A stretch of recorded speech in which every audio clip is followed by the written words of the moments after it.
Particularly nervous.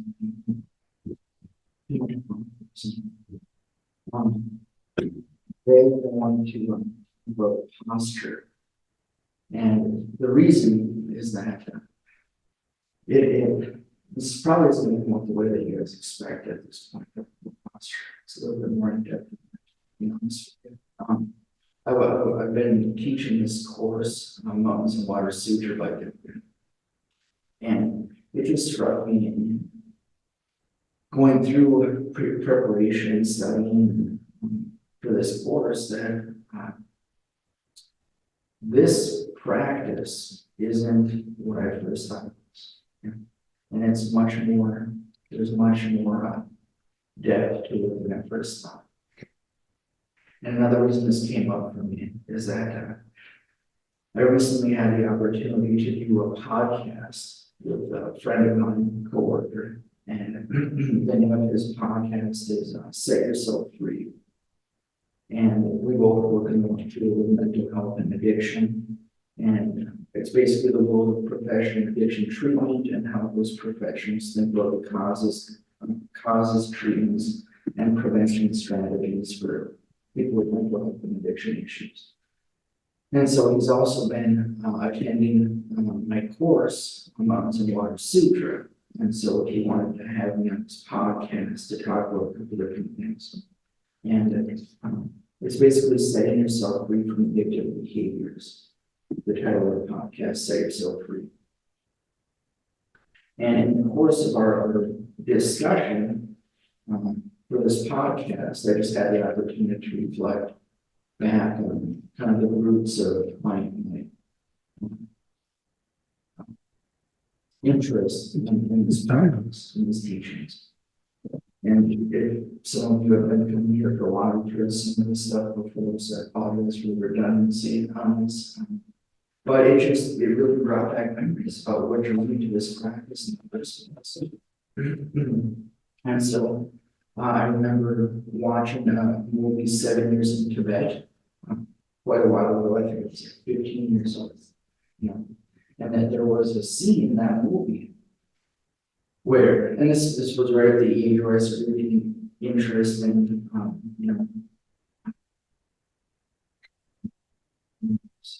interested in females and stuff like that.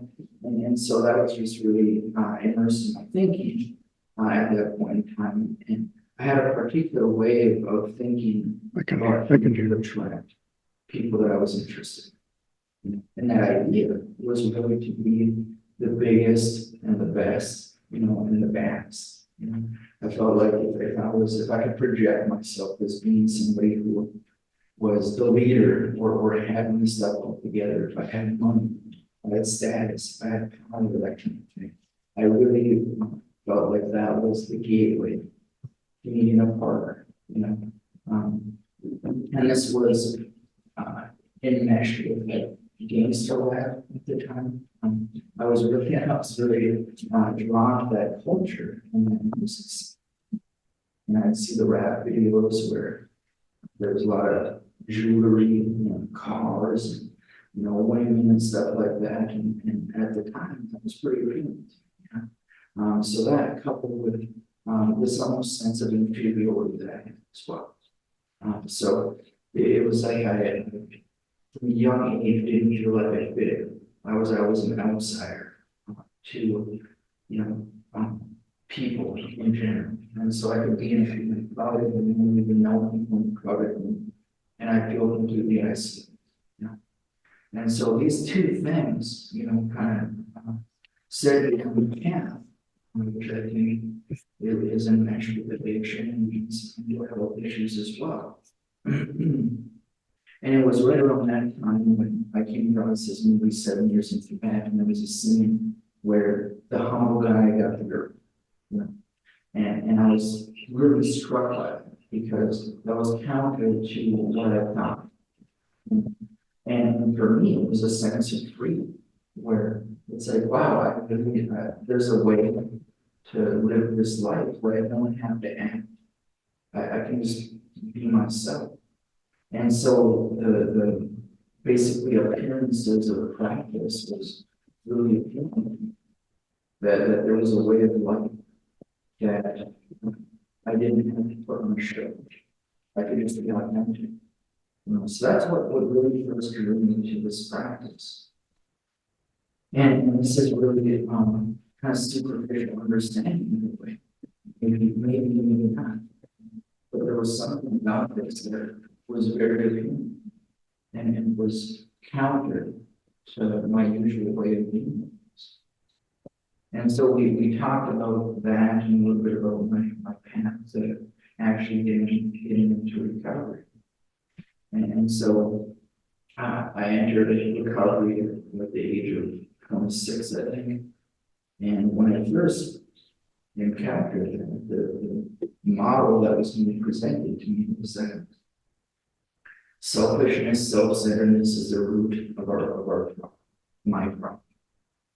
That this sense of I, this identity, this selfishness was the root of the issue. And the solution to that problem was to have a concept of and so I stuck with that for a number of years. And meanwhile, I was becoming more and more immersed in this practice.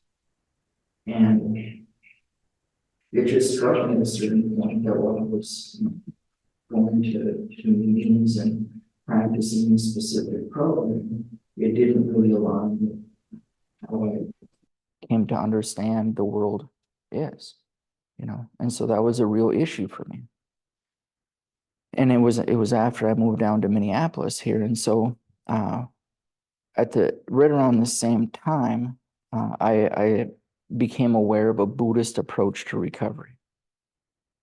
And I'm not going to go too much into that, but I was drawn to that because I had the misled understanding that it was only this one specific program that you could practice in order to achieve long-term sobriety.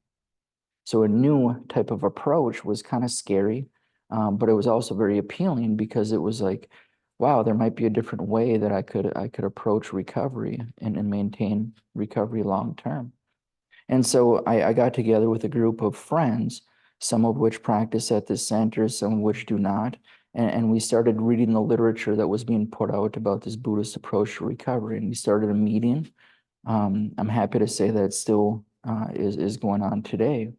And the group ended up being called Recovery Dharma. And so we talked a little bit about the Recovery Dharma, or the Buddhist approach to recovery, in this podcast that we were discussing. And so the title of this podcast is very interesting to me. It's called Set Yourself Free. And that kind of aligns with my original introduction to recovery, where in order to set yourself free, you need this higher power. And I see things a little bit differently. My understanding is not that. And so, however, this selfishness, self-centeredness being the root of our troubles, or my troubles, I think is pretty close, And in this practice approach, what we can do is we can see that this idea of self that we have is really just a product of our limited views, of our usual approach to the world, and believing that things are substantial, that things persist for a period of time. And this is a fundamental confusion that we have. And so I think it's pretty close to say that self is the root of our troubles. And it really comes down to the limited views that we tend to hold on to. And there's also a saying in this original program that I experienced, which was like the bondage of self, the bondage of self that is really the issue. And so in order to be relieved of the bondage of self, it's seen through our limited views and our limited understanding, our usual understanding of what the world is and how the world is. And so I'm going to try to move on from this. I'm spending too much time, I think. But my approach back to the podcast with addiction treatment is basically cognitive behavioral therapy. You know, how thinking and emotions influence behavior, which I think is pretty closely aligned with this practice and these teachings. So it's helpful to me to have found a way to do work which kind of aligns with the teachings in a way. They're different, don't get me wrong, but there's also another approach that I use, which is motivational interviewing. And this is like my favorite part of my job is like motivating people to live a better life. You know, a lot of people that I work with are suffering and confused and um, trying to help them get on a better path with life is very rewarding. And so I really appreciate the work that I do. And so it was fun to have this conversation with this friend of mine. But moving on from the 7 years in Tibet, the origin story, um, what I was pleasantly surprised about in exploring these teachings is that the practice, the lifestyle, you know, like yeah, that's I guess part of it. But these teachings really point to the nature of reality. And this is the piece that just really resonated with me when I started to really understand what these teachings were pointing to is the nature of what's going on here, which I was always interested in and always confused about because I did a lot of study about this and nothing that I came across was really hitting the mark. You know, it was always a new rabbit hole to go down and new ideas and concepts to study, none of which arrived at what I felt was like a true understanding of what's actually going on. And this is evidenced by the contradictory nature of belief systems. You know, it's never made sense to me how there could be a whole belief system set up with millions of people that follow and practice that comes into conflict with other belief systems. That by its very nature, even as a young child, I could see this. That doesn't make sense. If the belief, if there's one true belief to follow, then why are there other beliefs that come into conflict? And just from a basic child's understanding, like this just didn't make sense to me. You know, like why is there warring? Why are there people that are fighting and conflict? Um, all right.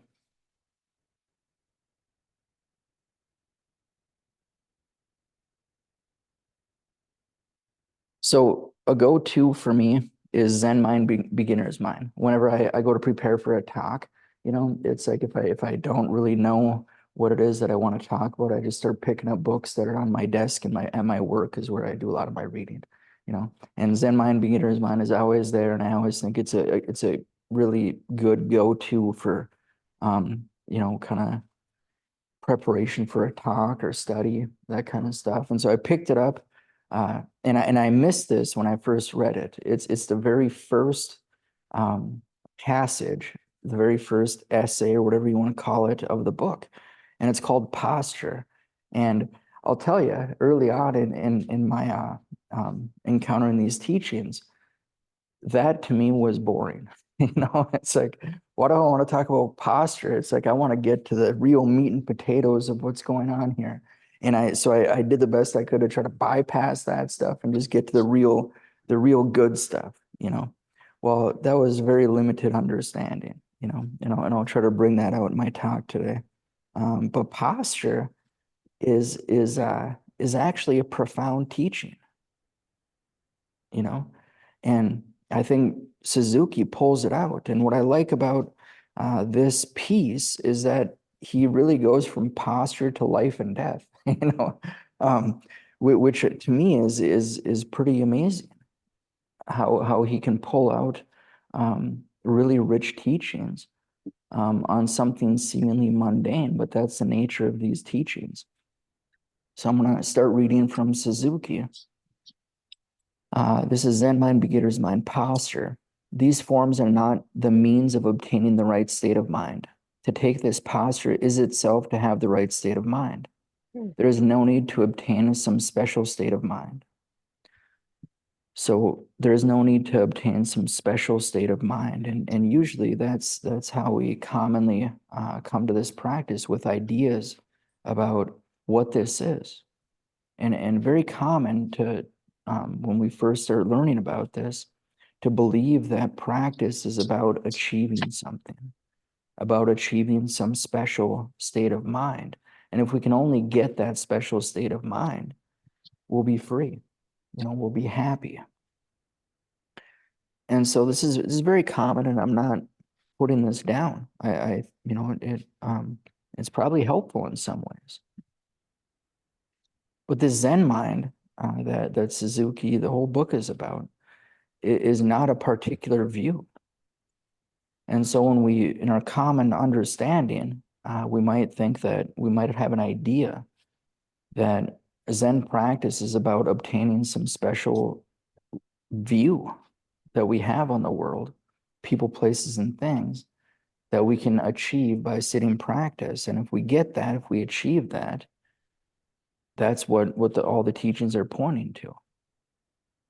So right view is simply seeing reality, nothing particular, as it is here and now, moment after moment. I know I just took a big step there from the ordinary to the to seeing, italicized. But that's what this practice is seeing. Noticing our limited views, noticing when we're caught in limited views, and just resting in reality, capital R reality, moment by moment. And this is relying on actual experiences versus what we think. And this is basically our Zazen. It's very simple. This practice is very, very simple. It's so simple that we complicate it. We overlook what these teachings are pointing to. And it's our own minds. It's our own overlaying the experience with concepts that we do over and over. What these teachings are always pointing to is just this right now. So notice what your mind is actually doing now. You don't have to seek to do this. And in fact, the seeking becomes a hindrance. And we can see this, that anything and any sort of desire that we have to achieve some goal isn't it. That's not the way to approach this practice. However, I'm not putting that down. I did that for years, trying to achieve, trying to get the thing. I didn't know what that thing was exactly, especially when I listened to Dharma talks. It's like it always dismantled my thinking. I was trying to get the idea, but I was always left in confusion. Like, what the hell? What was that talk about? And then I try to explain it to somebody else. It just wouldn't come out, And so you're already fully equipped. You don't have to go anywhere or do anything special. Just make seeing your intention. That's all. And our mind might go, well, okay, I'll practice just seeing, but what is just seeing? And then we'll have ideas about just seeing.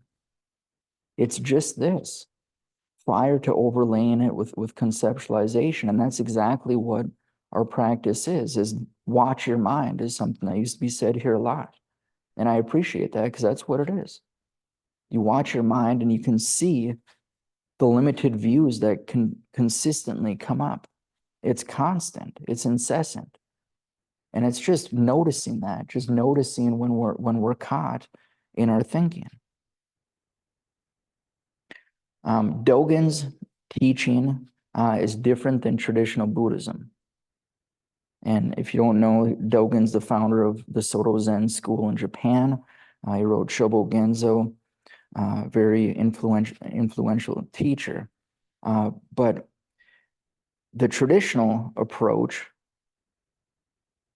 is to have a cause. There's a cause, and that's our practice. And there's a result, and the result is enlightenment. If only we practice hard enough, long enough, if for only we're diligent in certain ways, we'll achieve enlightenment. So practice is something that we do in order to achieve the goal of enlightenment. Dogen flipped that around. And what he pointed out is that practice and verification are the same, or awakening. Practice and awakening are the same thing. So when we sit in our meditation, watching our mind, at some point we can hopefully realize that this is always just this. It's always just reality. But when we're caught in our limited views, we can't see the actual experience. And as soon as we notice that we're caught in our limited views, or thinking, I guess it maybe is another way to put it, we can be pulled out of our thinking. And it's just doing this over and over again incessantly. All right.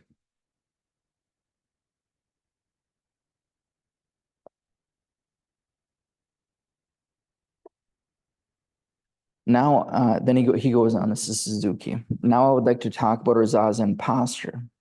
When you sit in the full lotus position, your left foot is on your right thigh and your right foot is on your left thigh. When we cross our legs like this, even though we have a right leg and a left leg, they have become one.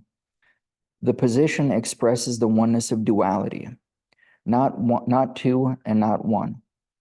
This is the most important teaching, not two and not one. And I didn't really understand this when I first read Zen Mind, Beginner's Mind, which was one of the first books that I picked up, first 10, I would say, because it was suggested to me. But that is profound. What he's saying right there is going right to the heart of it. And so he's really talking about the two truths here. And I'm going to define the two truths.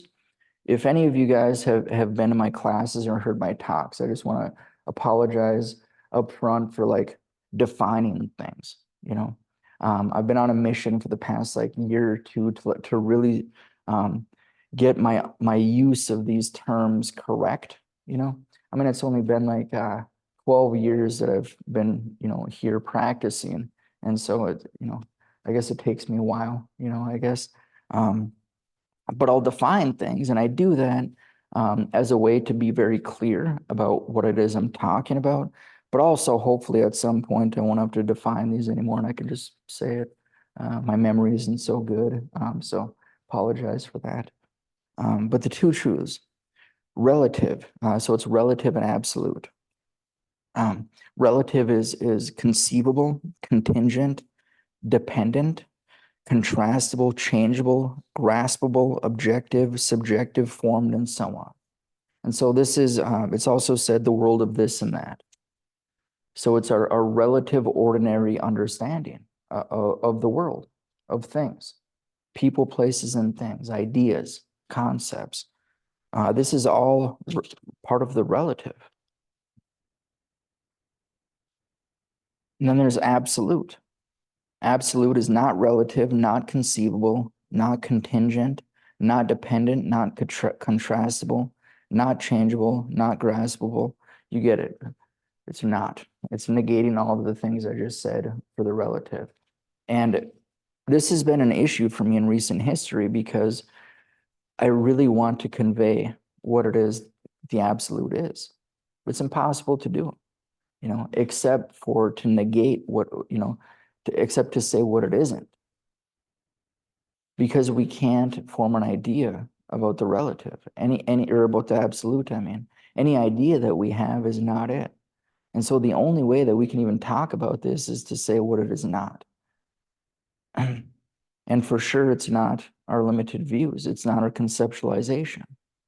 And so when we're pulled into that, we're overlooking the other side.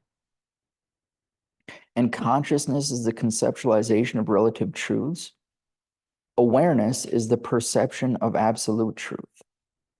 The two truths are neither separate nor the same, and this is the ultimate truth, which you cannot separate absolute from relative. Our ordinary understanding, we view everything from the relative. a thing is just what it is. And we have no knowledge or insight to the other side, which is the absolute. Relative appears dynamic, absolute eternal. And I appreciate that I found this, because I was confused about that word eternal.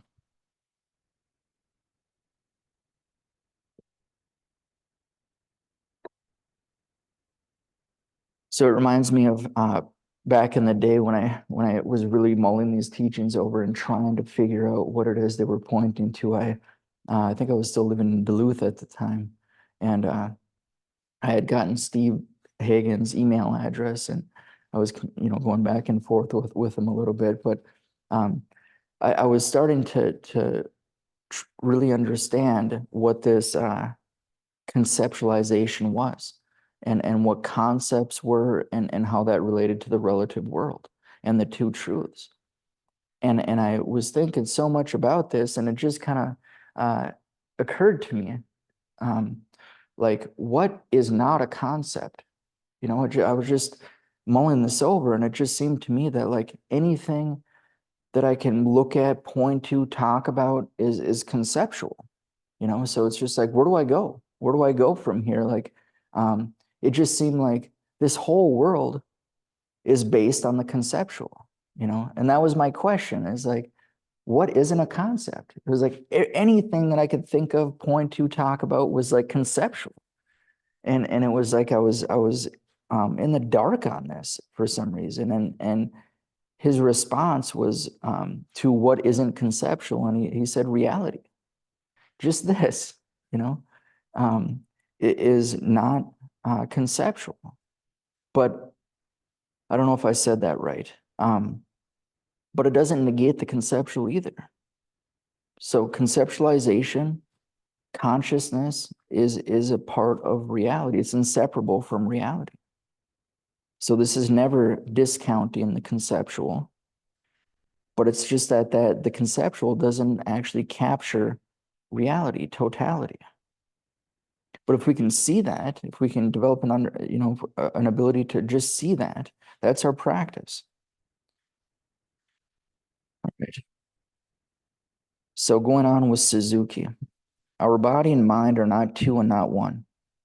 If you think your body and mind are two, that is wrong. If you think they are one, that is also wrong. Our body and mind are both two and one. We usually think that if something is not one, it is more than one. If it is not singular, it is plural. But in our actual experience, our life is not plural, or not only plural, but also singular. Each one of us is both dependent and independent. So he brings up mind and body here as being both two and one.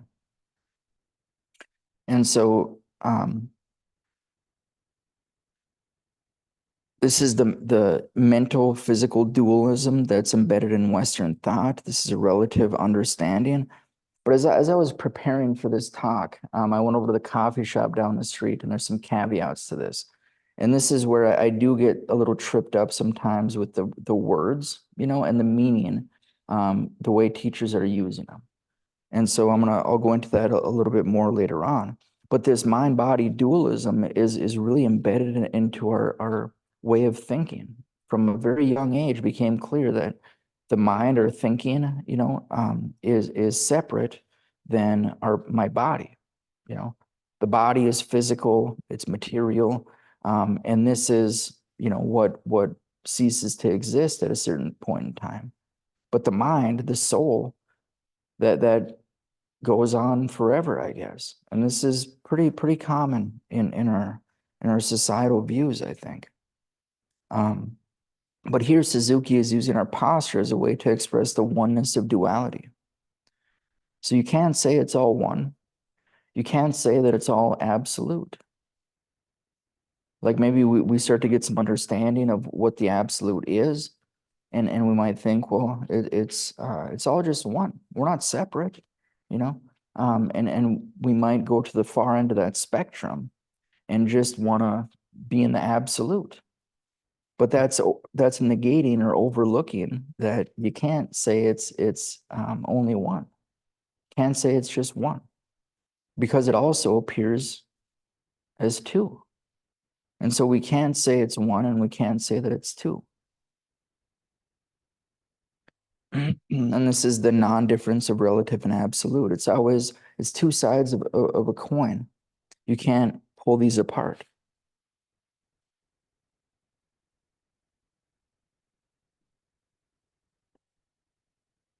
So after some years, we will die.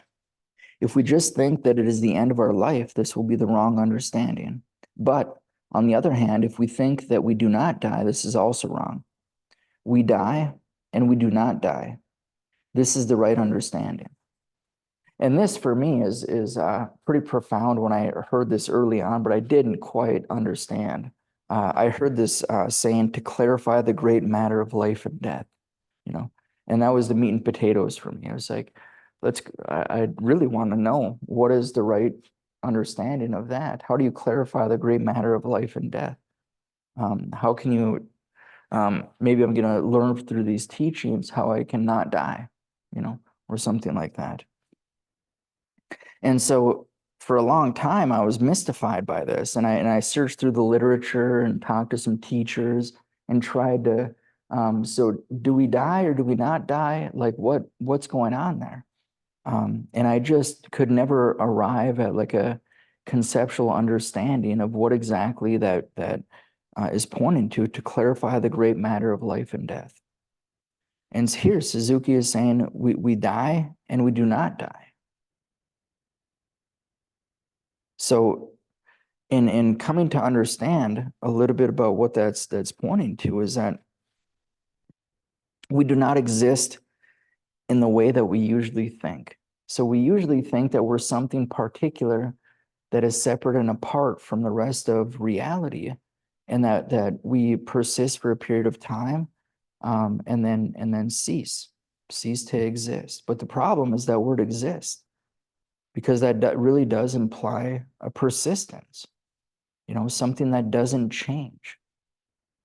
And that's impossible for something not to change, given the nature of reality. All things change. So this is a fundamental delusion if we really believe that that's true, ultimately true and real, that we are something that persists and exists through time, and that we're a separate entity, separated from everything else. It's a fundamental delusion that we have. And I'm going to quote something from Okamura here. And he's talking about Uchiyama, his teacher. Simply walking, moving, or changing, as Uchiyama Roshi says, is half of the true reality. Impermanence is half of reality. The other side is that everything is always abiding peacefully in its Dharma position, where nothing arises and nothing changes. So through the course of exploring the Mountains and Water Sutra and presenting some classes on this, some things have clicked into place for me with this. The language, I always get tripped up by the language, and the use of certain words. By the way, are you guys following this? Is it making sense? Sometimes I get nervous that I'm not making any sense. So when I first saw this, impermanence is half of reality. That was a little bit confusing to me. And so I didn't really quite understand. For some reason, I was equating impermanence with something else that I can't even think of right now, but some other teaching or something. But what really helped me out with this is that impermanence is half of reality is Tathagata. And I've heard this teaching before many times, but it's always kind of eluded me exactly what this was referring to. Tathagata is coming and going thus. And so and it's commonly said that it appears to be coming and it appears to be going thus. But this is reality. It appears that way It appears to be coming and going, but this is a function of consciousness. It appears this way, but that's not necessarily the whole picture. That isn't the whole understanding. Impermanence is only half of what we're pointing out here. The other half is thus totality, the whole, the knowledge that this, though nothing in particular, is not nothing. And so we might go to the extreme with the other side, with thus, and think that there's nothing there. It's annihilation. It's nihilism or something like that. But that's not what thus is pointing to. The appearances come and go. It appears that way, and this is the function of consciousness, like I said. So even though it appears that way, the concepts don't necessarily capture the whole of reality. And it's not nothing. I don't know. That's the best I can do with that. I don't know. But this Tathagata coming and going thus nails it. That is the nature of reality, is that it appears to be coming, it appears to be going. We don't negate that. It appears that way. And it's thus, this is always this is the nature of reality, is that it isn't one and it's not two. It appears to be two, but there's always this one aspect of it. So the absolute and relative can't be taken apart. And so we can't say it's one, and we can't say that it's two.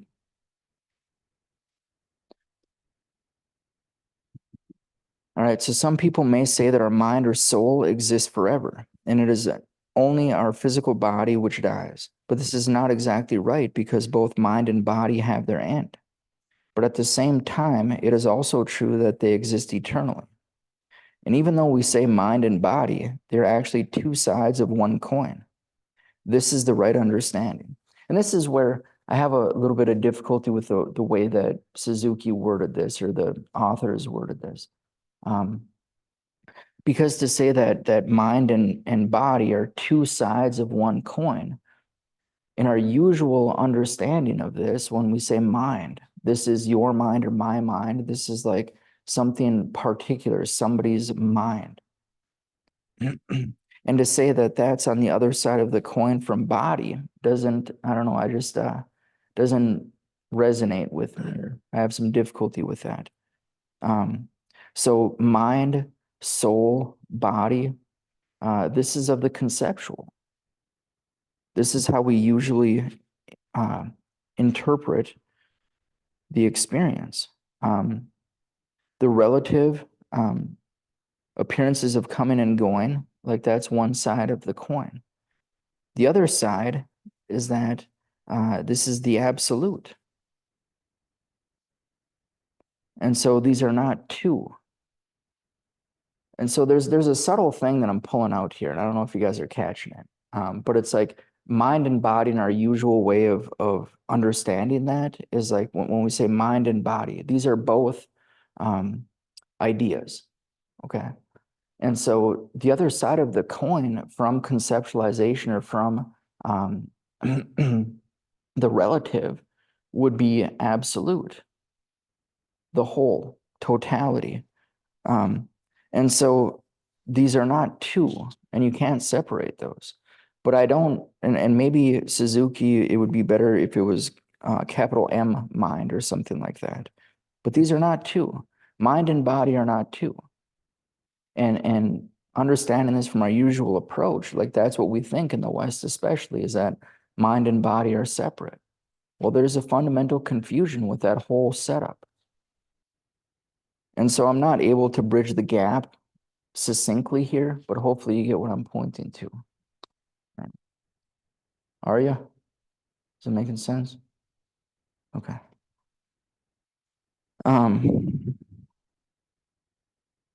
So concept is any formed and individuated thing, thought, idea, feeling, or emotion that is taken to be distinguished and distinct from any other individuated entity. Matter, these are physical objects and or the stuff that they appear to be made of. While commonly thought to be distinguishable from mind, matter is actually mind itself, which blew my mind when I first heard this. I just had such difficulty comprehending what that was. And I remember one time I was in Dokusan, and the teacher rapped on the bench and said, "This is mind," and my mind was blown. I tried so hard after that to figure out exactly what he was referring to. And it's that it's always just thus. And so it's mind. And so we don't differentiate the physical from the mental. It's all just mind.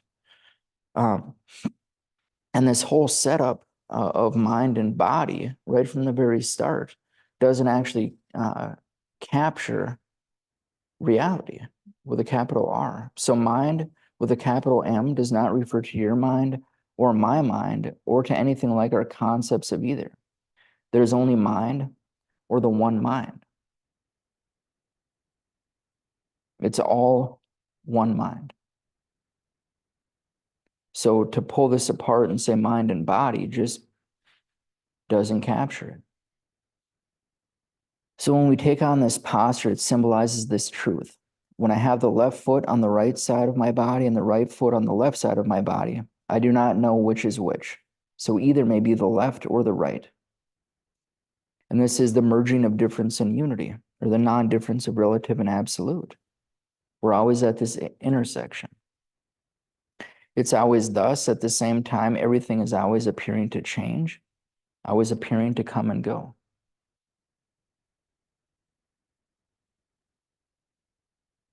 All right, this is going to be a shorter talk today, I think. Be open for questions or feedback or whatever.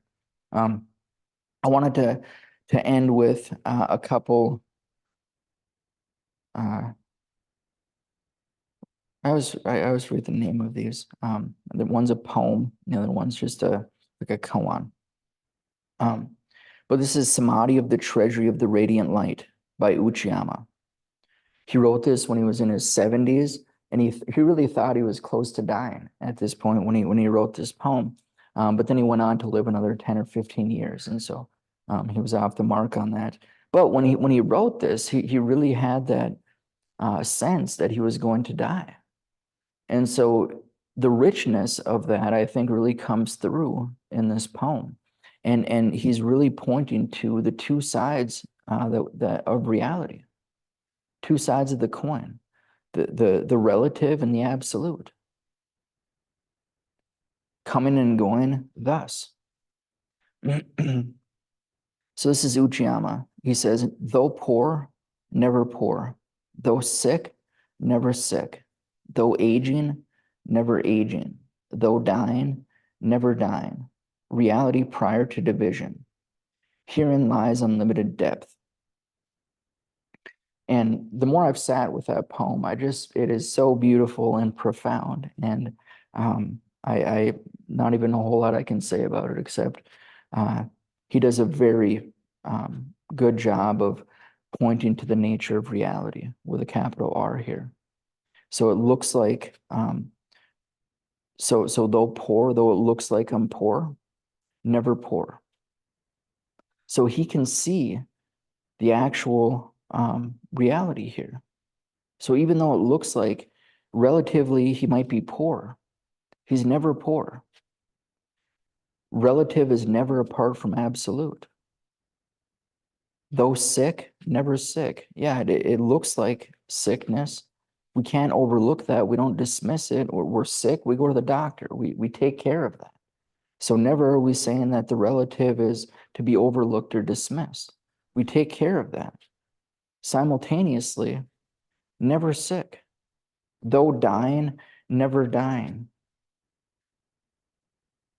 And so it's just that it looks like dying. It appears that way. But ultimately, it isn't so. All right. So the last one, I'm going to go with 7 Wise Women, one of my favorites. Really come to appreciate this. Seven wise sisters planned a spring journey. One of them said, "Sisters, instead of going to a park to enjoy the spring flowers, let's go together to see the charnel grounds." The other said, "That place is full of decaying corpses. What is such a place good for?" The first woman replied, "Let's just go. Very good things are there." When they arrived, one of them pointed to a corpse and said, "There is a person's body. Where has the person gone?" "What?" another said. "What did you say?" And all seven sisters were immediately enlightened.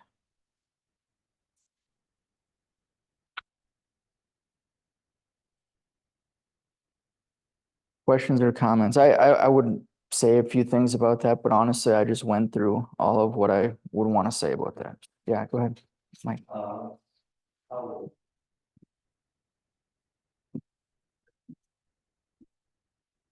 Yeah, you talked about everything changing and yet everything maintaining its Dharma position. Mhm. So that seems like a contradiction. Can you say a bit more about that? Yeah, so the Dharma position is not when maybe in our usual way of understanding a position, it's a certain point in time that seems separate and apart from everything else. A Dharma position is basically like it appears that way. It appears to be a certain point in time, but it's not separate from reality. It's not separate from the rest of the experience. And so when you say a Dharma position, it's not something particular. It appears that way, you know. Does that make sense? Yeah, so it's an appearance. It's an appearance. Yeah.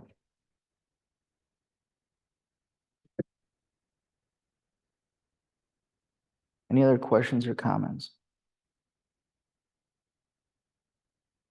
Was this talk okay, you guys? I feel like I might I might have been like off or something like that. It's shorter than I anticipated, but all right. All right. Well, thank you guys.